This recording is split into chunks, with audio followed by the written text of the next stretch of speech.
Few vans have ever been loved enough to last beyond their service life. This one is a rare survivor.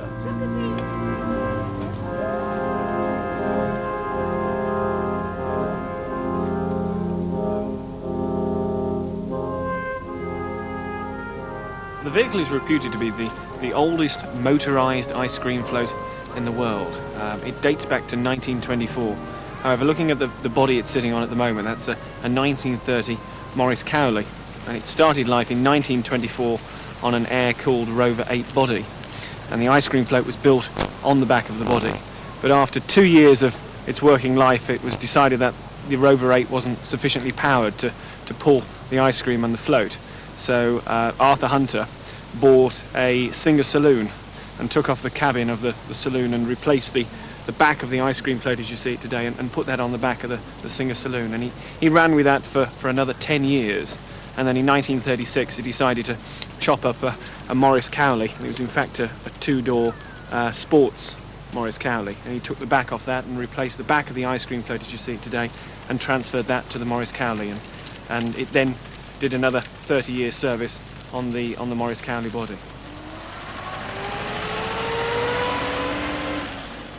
The patch-up and make-do life of this van is typical of many early delivery vehicles. It all started at the end of the First World War. During the war, lorries progressed from unreliable overweight experiments to dependable trucks. For service to king and country, demobbed soldiers were rewarded with bleak employment prospects. Jobs were scarce. But there were plenty of ex-army trucks. Many were snapped up by war veterans, eager to make a living from their newfound driving skills. While they were all right on the open road, army lorries were too big and clumsy for use in small towns.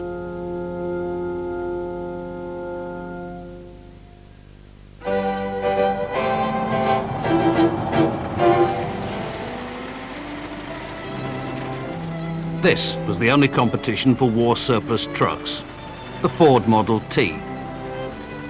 Though assembled in Manchester since 1911, originally it had been designed for America's farmers.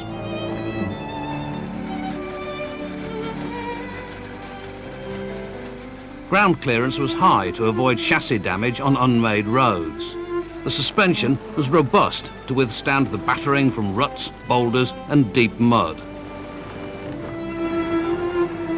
By contrast, the abuse a British greengrocer could throw at it was insignificant.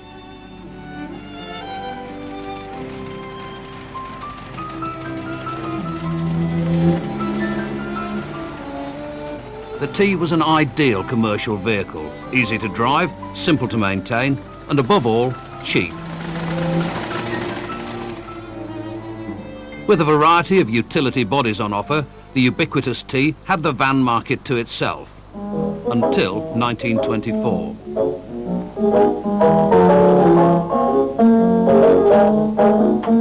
Hello. Hello, dear. Had a good day? Yes, rather.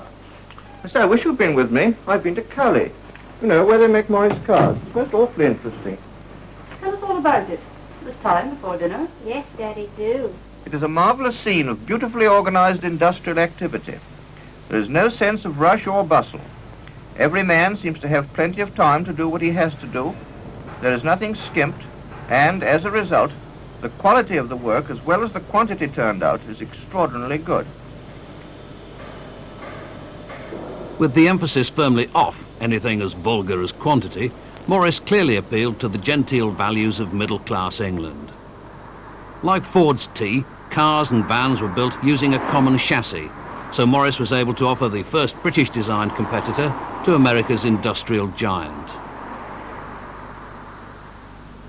This van is a bull-nosed Morris Cowley, built in 1924, and was an early attempt by William Morris to have a traveller's representatives van. As you can see, it's a bit on the small side.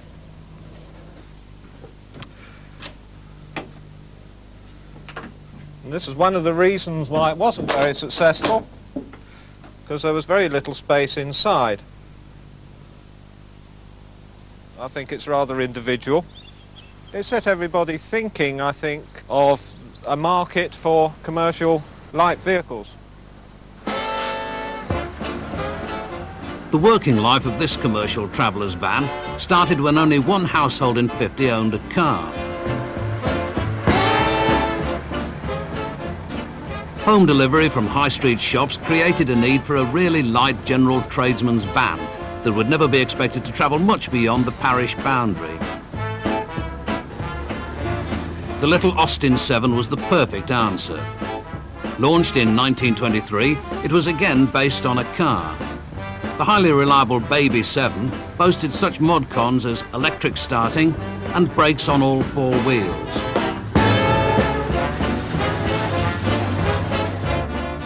In Britain's carless suburbs, door-to-door delivery was an essential service. The high street van became a competitive business asset, and traders without one found themselves at a disadvantage. Towns and villages near these suburbs expanded and benefited from this small boom in domestic trade to the well-off. During the Depression in the early 30s, these cheap-to-run light delivery vans flourished. The little Austin was joined by other car-based rivals like the first Morris Minor. This one was built in 1932.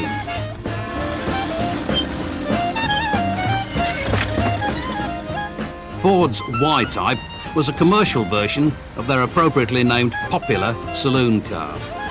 The cheapest of the lot, at least in terms of running costs, were three-wheel light parcel vans based not on car technology but motorcycles.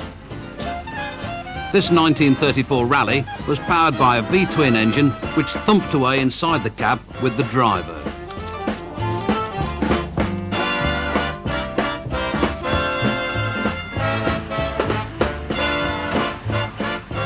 Not exactly works of art in themselves, many vans were beautifully liveried with hand-painted sign writing.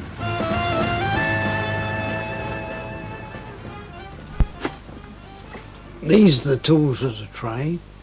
That is a mole stick, commonly called by sign writers a rest stick.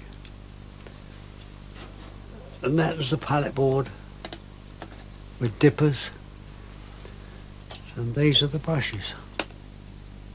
In days gone by, most vans were sign written. People used to like to advertise their shops and their produce and so on. When I started work on my own, I wrote a van, and they wanted a Swan, and it was called Swan Farm Dairy, Great Brockenhurst Farm, Lye.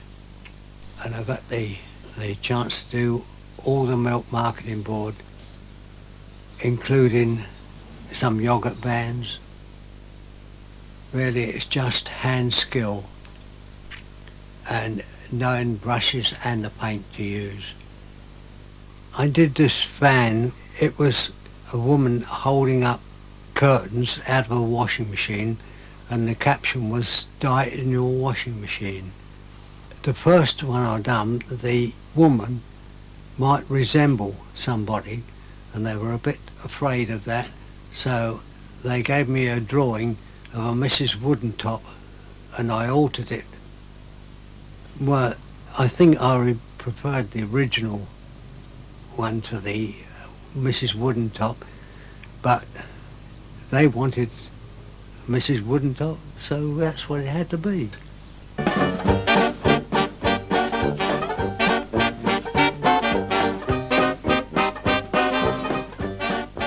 To really cut a dash, the van itself could be transformed into the shape of a product.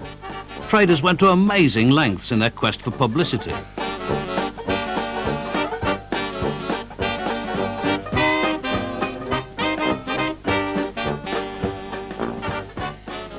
I can remember one of the laundry companies, Collars, they used to have a special streamline body on their vehicles.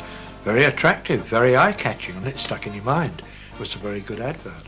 Then there was McLean's toothpaste. In fact, I've got an example of one here, actually. Now, just look at that. And that was an actual van. The driver sat there, and of course the goods went in the back, but it was attractive, it was eye-catching, and people looked at it. And I suppose in those days it was just as good as a television advert today.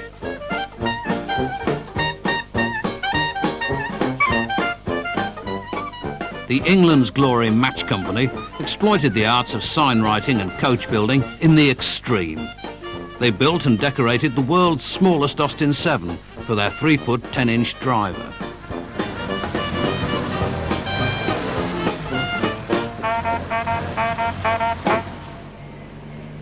In contrast to this flamboyance was the restrained dignity of the red and black livery of the post office. Unlike other traders, the post office ordered its vans in bulk. It had fleets of identical vehicles.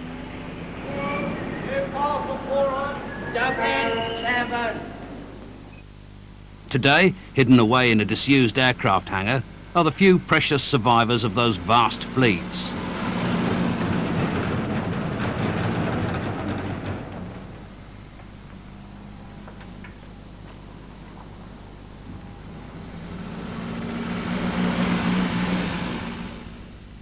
These are direct descendants of the 18th century mail coaches. The scarlet and gold, a legacy from the royal founders and their ex-military coachmen.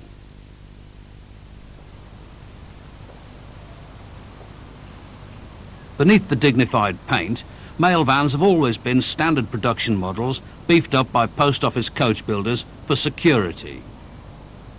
So post office vans have tough teak floors, cab-operated locking bars, and fire extinguishers, not for the van, but for the mail bags.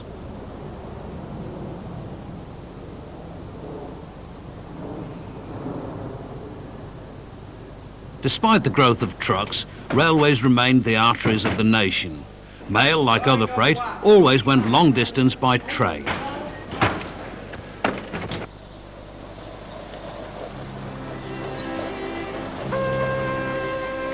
To collect from sidings, a special type of truck was needed. Not a van, but a tug to pull carts.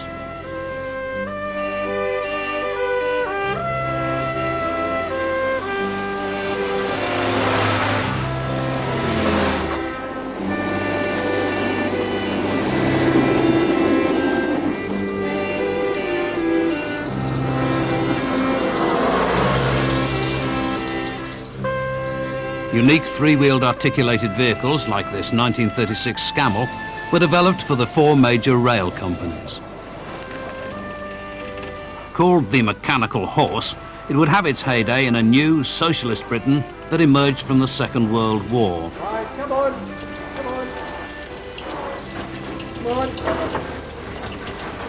Left hand down a little.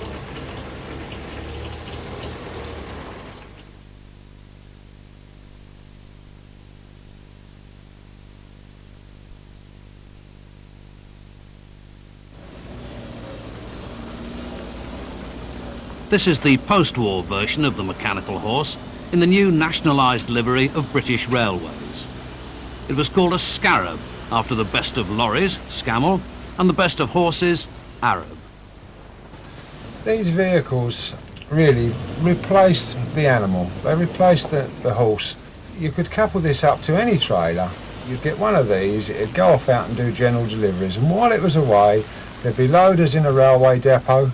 They'd be loading other trailers, perhaps one with animal skins, another one with bales of hops, and then when the vehicle come back, you dropped your empty trailer off in the yard, and you'd go to the office, you'd get your delivery notes, and you'd say, go and pick that load of animal skins up on trailer, whatever the number was, and deliver that to Bermondsey. Today, British Railways have a fleet of some 10,000 tractors and 29,000 trailers, a proportion of approximately 3 to 1. One Scamel Scarab with 2 or more trailers can often carry out the work of 2 or more rigid vehicles with consequent savings in outlay and operating costs. The success of the mechanical horse was in its manoeuvrability and its clever coupling mechanisms. Uncoupling from one trailer and coupling to another has become a matter of seconds. The mechanical horse is reversed so that the ramps on the rear of the chassis engage with the flanged wheels on the undercarriage or trailer portion of the coupling gear. As connection is made, notice how, as the ramps are inclined, continual reversing raises the front end of the trailer. At the same time, the trailer brakes and rear lights are automatically engaged, and the trailer is thus securely locked in position. The driver will tell you it's simplicity itself. Nothing to it. That was a very low-geared vehicle, very noisy, I might add. You know, it could always do in another gear. It was very manoeuvrable. It was all right if the trailer brakes were working efficiently, which half the time they wasn't. I would think in its time you'd got to say it was a good, sturdy mechanical horse. But it's nice to be back in one, even though it was a bit uncomfortable. After nationalising the railways, the new Labour government honoured its pledge to do the same with road transport. They met vigorous opposition from the Road Haulage Federation, who ridiculed the idea of a bureaucratic central control. No food, no houses, no coal, but millions of forms to fill hundreds of offices with thousands of civil servants to fill in millions more forms. That is government control. I am commanded by the Commissioner to refer to your application for one spare sparking plug. And I am instructed to inform you that you have omitted to complete form number 36... But despite these protests, the nationalised British Road Services was born.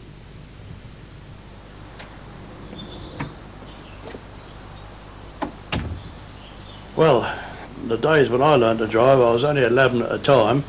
We didn't have the luxuries of self-starters and things like that. We didn't even have a windscreen. But the vehicles gradually progressed, and I started driving 1936, 37. Dick Peters' garage, with its spare parts and red-painted tools, is a shrine to the time he spent with the state-owned British Road Services.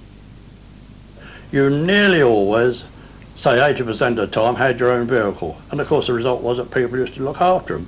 If I can diverge from it, a colleague of mine, he'd go and have his evening meal when he'd parked up, and then he'd come out and hose and polish the vehicle down in his own time. That's the kind of enthusiasm the job produced.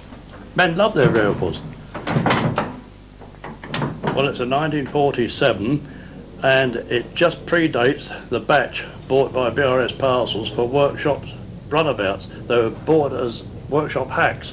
The idea being, of course, that if anybody with a 5-ton vehicle on C&D work, collection and delivery work in the narrow city streets, had a minor breakdown, petrol blockage or something silly like that, and instead of sending a 10-ton breakdown out to deal with that, they'd send one of these out with a trolley jack and a spare wheel and a set of tools and a few spare carburetor, spare dynamo and that kind of thing, to get whoever was stuck out of trouble.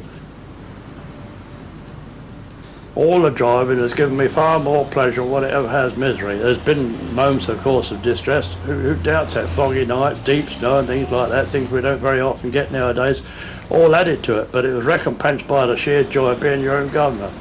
Once you got out on the road from the firm with a load of goods to deliver, it was your responsibility and yours alone to make sure they got there safe and sound, on time if possible, and then you found a return load and came back with it, and that was another round journey completed safely, and it was a lovely feeling of elation to know you'd done a good job satisfactorily.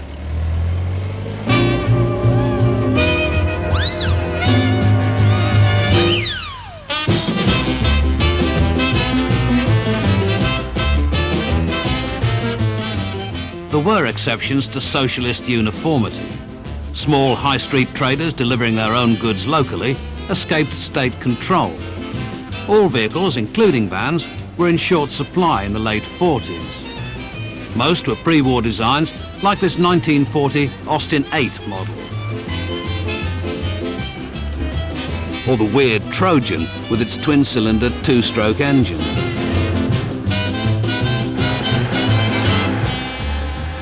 The Jowett Bradford's design dated back to the early 1920s and was considered old-fashioned even then.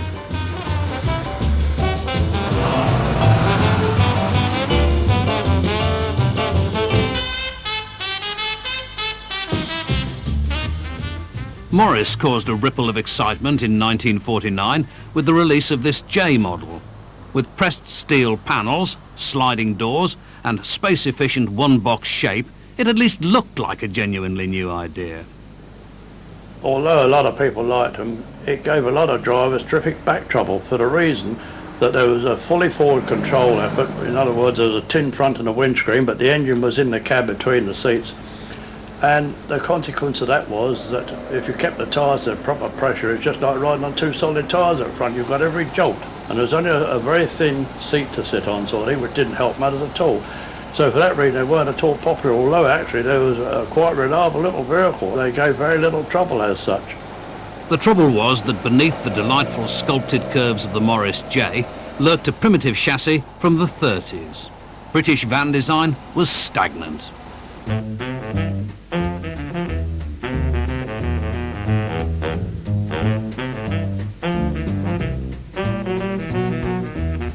As with the Ford Model T, again it was the Americans who showed the way forward.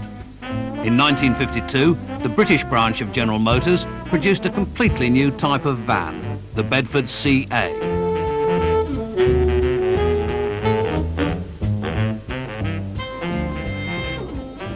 The history of the CA van is probably unique in as much that it was designed as a van rather than an adapted car. It was revolutionary, using large pressed steel panels, larger than had previously been used, all steel construction, no wooden framing as the 40s vehicles had been, and a good engine, reliable, very strong true to form chassis. A vehicle like this could be used for all sorts of other variations. When the CA van was introduced in 1952, it had no indicators, it had no sliding windows, therefore the driver had to open the door and do hand signals. Even the passenger seat was an optional extra. The reason so few survive, I think, is because it's a commercial vehicle. If you've driven a van, you'll know that you don't treat a van with respect. Vans get thrashed, therefore you don't see old vans on the road, simple as that. This van is just very lucky to have survived. It's probably suffered more in my use. But I like this van, and I like using it. I feel I should preserve it, I should be looking after it, it's survived this long. But I enjoy using it. There's always the possibility that my ownership may be its last.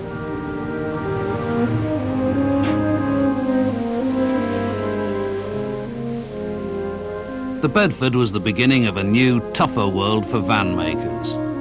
Increasingly competitive production methods signalled the end for Britain's smaller manufacturers. And as the old high streets changed from family businesses into national chains and supermarkets, it spelled the end for service from door to door.